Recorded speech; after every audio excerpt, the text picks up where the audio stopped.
Halo pemirsa, jumpa lagi dengan saya di Saham Terbang. Kali ini kita lanjutkan episode selanjutnya mengenai belajar saham dari nol. Kali ini bagaimana terbentuknya harga saham di market. Kita akan bahas kapan juga waktunya untuk beli saham. Nah, mungkin ada beberapa saham yang saya sebutkan di sini, namun bukan ajakan untuk jual dan beli ya. Di sebelumnya kita udah bahas bagaimana cara buka rekening, yaitu buka rekening melalui sekuritas. Lalu tugas kita tinggal mempelajari kinerja dari efek yang ingin kita beli. Lalu setelah kita yakin, maka kita akan lakukan order baik jual maupun beli. Nah, tentu saja tidak langsung terjadi di hari tersebut ya. Jadi pencatatan itu adalah T+2. Maksudnya apa? Ketika kita melakukan bertransaksi di hari Senin, maka baru akan dicatat di hari Rabu. Jadi ketika teman-teman pengen punya dana cash dari hasil penjualan saham ketika butuhnya di hari Senin, maka teman-teman harus jual di hari Kamis minggu sebelumnya.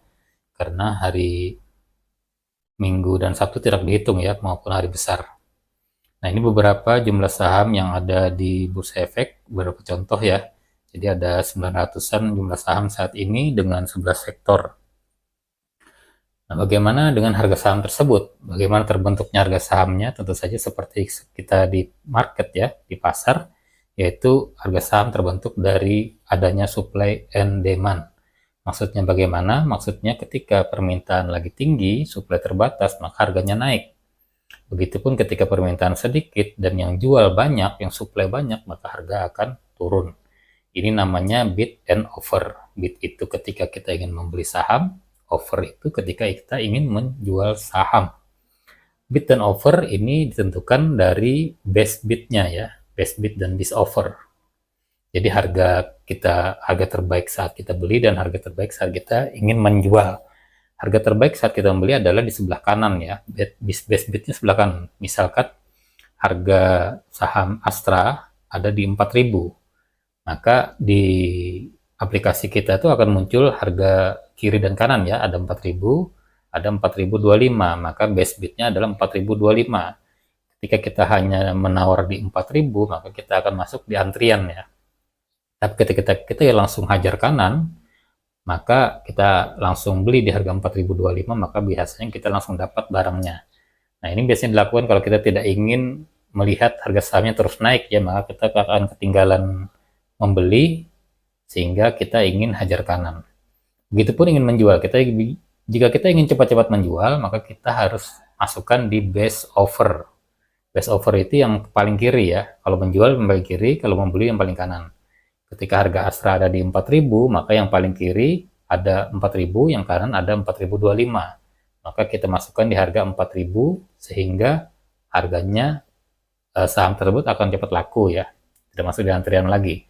Tapi kalau kita ingin menjual di harga tinggi, 4.025, 4.100 misalkan, kita akan menunggu di antrian-antrian selanjutnya, menunggu sampai antrian harga best offer-nya sudah dilakukan ya.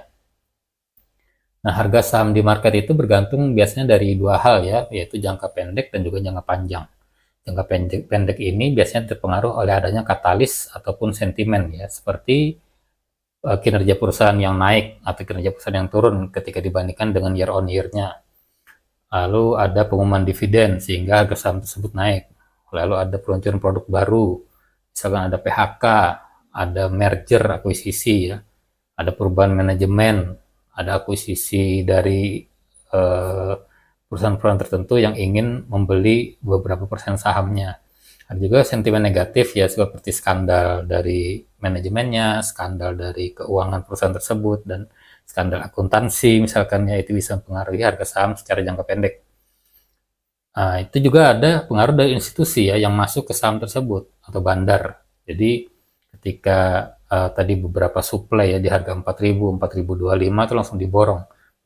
Misalkan yang beli di harga 4.000 ada 1.000 lot, 4.025 ada 2.000 lot, itu langsung diborong semua sama institusi sehingga harganya naik di 4.050, itu juga diborong. Habis itu 4.075 itu jadi borong sehingga harganya naik terus ya. Nah, seperti itulah, maka secara jangka pendek dia akan berubah drastis. Bagaimana dengan jangka panjang? Ketika kita menganut metode fundamentalis, maka kita sudah melakukan analisa yang benar sehingga harga saham itu secara jangka panjang tetap akan kembali ke fundamentalnya ya. Ketika kita sudah memilih saham dengan baik, kita masuk duluan di situ, menunggu kinerjanya bagus, memberikan kesempatan dari manajemen untuk berkinerja dengan bagus, nanti sahamnya akan naik dan bandar atau institusi biasanya baru datang belakangan untuk memborong saham tersebut. Ketika kita terjadi, maka harga sahamnya sudah naik dan kita sudah bisa jual.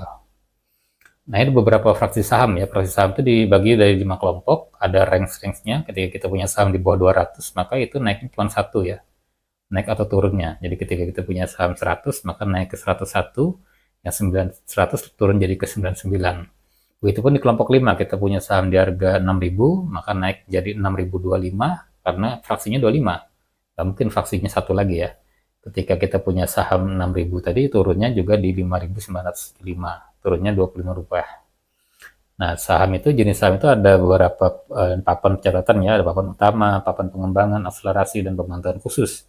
Ini beda-beda ya, jadi memang biasanya papan utama ini yang sudah emiten sudah besar dan memiliki rekam jejak keuangan yang baik ya. Untuk pengembangan ini belum, dan akselerasi ini biasanya untuk UMK. Nah, ini ada juga auto rejection ya, jadi untuk menanggulangi harga saham yang terlalu drastis naik ataupun terlalu drastis turun. Jadi itu dibatasin 25%. Contohnya ketika harga sahamnya 1000, maka naik menjadi 1250 di hari tersebut, atau turun menjadi 750 di hari tersebut. Jadi itu sudah maksimal ya penurunan dan juga penaikannya. Untuk saham rentang harga di atas 5.000 itu cuma sampai 20% saja. Ini ada aturan-aturannya ya. Jadi ketika ARA auto reject atas maupun ARB auto reject bawah. Nah, kapan saatnya untuk beli saham? Ini menurut saya tergantung dari dua pendekatan yang kita pakai. Kalau secara teknikal memang beli yang bagusnya saat harga mau naik ya. Ketika harga itu sideways misalkan, sideways, maka kita pilih pas dia mau naik. Nah, tapi ini susah, biasanya kita harus melihat market global, gimana indeks Dow Jones, gimana indeks Nasdaq, dan lain-lain ya. Terus juga kita harus memprediksi secara, kita bisa membaca candlestick-nya, macam-macam. Tapi ini sulit dan biasanya banyak yang gagal ya. Karena analisa teknikal ini kurang pas kalau menurut kita ya, yang menganut pendekatan fundamental. Kalau fundamental ini memang biasanya beli yang baik adalah saat harganya diskon ya, murah. Jadi dia sudah tahu value-nya. Harga itu apa yang kita bayar, tapi value itu apa yang kita dapat. Jadi ketika kita membeli saham dengan harga 5.000, itu value-nya mungkin sebenarnya dia 10.000, tapi karena harganya cuma 5.000, berarti dia diskon 50%. Margin of safety-nya itu 50%. Nah, itulah saham itu murah. Tinggal kita analisa apakah industrinya bagus, apakah sektornya bagus, secara global bagaimana, secara mikro bagaimana ya. Dan sehingga kita bisa membeli saham tersebut. Dan kita mengerti momentumnya, kita tidak memaksakan juga ketika harganya sudah mahal, walaupun barangnya bagus, valuasinya sudah tidak masuk akal, kita tidak akan berani masuk.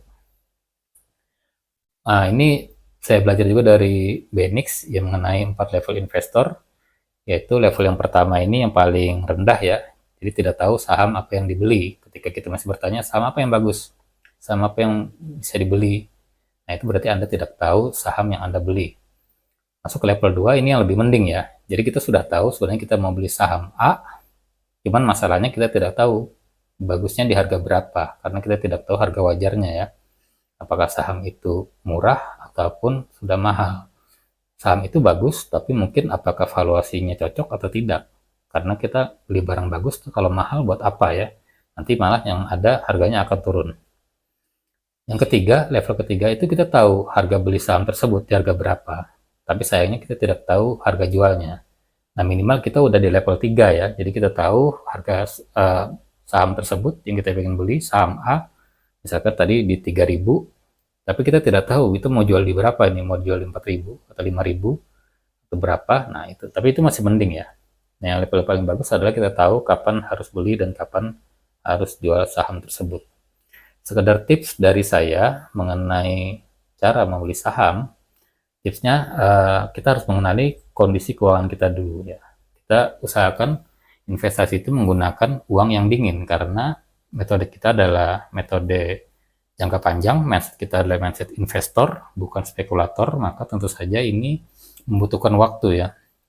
Bisa setahun, bisa 2 tahun, bisa 3 tahun, bisa lebih dari 5 tahun, tergantung saham tersebut ya. Kalaupun kita tidak pengen jual, maka dia misalkan naik terus ya, kita bisa dapat dari dividennya aja. Jadi kita juga tidak terlalu membutuhkan uang dalam jangka dekat, karena uang darurat, uang sekolah, dan uang lain-lain kita sudah amankan ya di rekening kita. Jadi saham itu harus menggunakan uang yang dingin. Yang fatal adalah ketika kita berhutang untuk investasi saham. Nah, ini kita akan keringat dingin ya, lihat harga sahamnya turun, hutangnya ditagih-tagih terus, dan terpaksa kita harus menjual dengan rugi ya, cut loss. Nah, itu tidak bijak ya. Pilihlah saham yang Anda pahami bisnisnya, GCG-nya, kinerjanya ya. Usahakan Anda belajar terus ya, karena belajar itu tidak ada hentinya. Kita mempelajari suatu bisnis, misalkan sawit, apa itu bisnis sawit itu bagaimana, berapa sih usia yang efisien, yang ya, produktifnya sawit itu untuk menghasilkan hasil yang maksimal gitu ya. Lalu sesuaikan juga profil resikonya. Misalkan Anda masih muda, Anda pengen ya resikonya yang tinggi lah, karena Anda pengen gain yang besar ya. Jadi sebenarnya kalau kita sih pengennya resiko rendah, hasilnya besar ya. Tapi itu memang kita bisa menganalisa suatu perusahaan berdasarkan market cap-nya. Kalau market cap-nya besar, misalkan blue chips, itu biasanya memang harga sahamnya nggak terlalu naik jauh, nggak terlalu turun jauh. Jadi resikonya rendah. Kalau second liner itu market cap-nya di bawah blue chips ya, mungkin di bawah 15 triliun, itu termasuk yang sedang ya. Mungkin itu cocok buat kita-kita yang moderat gitu ya. Harga sahamnya bisa naik cepat karena dia lebih lincah ya. Apalagi yang third liner ini yang lebih kecil lagi, kalau dia manajemennya bagus dan dia selalu bertumbuh, maka ini sangat cocok untuk kita ya, yang ingin yang gain lebih besar ya. Kita juga pengen menentukan kapan sih beli dan kapan jual. Kita harus tahu ya, tadi yang saya bilang kita harus di level 4 kalau bisa ya. Walaupun nggak bisa, kita di 3 lah paling tidak. Jangan FOMO ya, ketika harga saham itu udah naik, Anda baru menyadari saham itu bagus, Anda jangan ikut-ikutan beli. Tunggu dia turun lah ya, tunggu market turun. Market akan setidak efisien mungkin menghargai suatu saham. Nah, saat itulah mungkin market akan bearish atau market akan bullish. Ketika bearish itu saatnya Anda beli.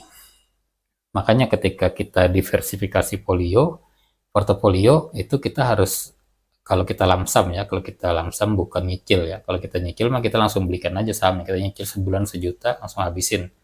Tapi kalau kita lamsam, misalkan 100 juta kita beli saham, usahakan 20%-nya itu ada di cash. Jadi untuk mengantisipasi market bearish, ketika harga sahamnya turun drastis, itu saatnya kita beli. Kita bisa nambah muatan ataupun kita beli saham yang baru yang harganya jauh lebih murah daripada harga waktu market bullish. Jadi diversifikasi portfolio itu penting. Bagi saya sih saham itu 5-7 cukup lah ya, mewakilin satu saham, mewakilin satu industri. Misalkan Anda punya saham batu bara, satu saham emas, satu saham nikel, satu nggak apa-apa, karena itu memang beda deposit ya, beda deposit, beda komoditas, beda harga. Atau saham sawit ya, seperti itu ya. Terus yang lain-lainnya, saham consumer goods, saham non consumer cyclical dan lain-lain ya. Yang terakhir ya, lakukan kelola review kinerja portofolio Anda. Jadi setiap 3 bulan kan biasanya ada laporan keuangan ya, Anda analisa laporan tersebut. Ketika ada public expose, Anda ikutin, RUPS Anda datang, atau paling nggak online Anda dengarkan, Anda baca laporannya, laporan tahunan. Di situ Anda lebih mengenal perusahaan Anda. Ketika masih sejalan dengan skenario Anda, ya Anda hold aja saham tersebut, saham itu bagus. Tapi ketika tidak sesuai lagi dengan skenario Anda, maka itu saatnya Anda untuk menjual saham tersebut. Intinya adalah, yang saya ingin sebutkan di sini adalah kita tahu momentumnya ya, kapan kita ingin beli. Contoh saham cyclical, kita beli saat ini, saham sawit paling rendah ya, harga sawit rendah. Apakah waktunya untuk beli? Ya mungkin bagus ya, kita beli aja sekarang, karena memang nanti harga sawit akan ada waktunya naik walaupun masih ada campur tangan dari regulasi pemerintah yang melarang ekspor misalkan untuk mengendalikan harga minyak sawit. Nah, jadi kita tahu momentumnya ya. Misalkan ada boykot di produk A, maka kita beli di produk yang kompetitornya nih, yang lagi viral. Nah, saat beli di harga murah itulah saatnya momentumnya untuk membeli ya, seperti itu. Atau mungkin perusahaan itu lagi mau bangun pabrik banyak, lagi mau beli kapal banyak misalkan. Itulah saatnya momentum untuk kita beli, pas di harganya lagi harga murah ya. Terus yang kedua kita punya knowledge mengenai bisnis tersebut. Misalkan tadi ya kita punya knowledge bisnis air minum dalam kemasan. Ya udah kita pelajari apa aja sih komponen bahan bakunya.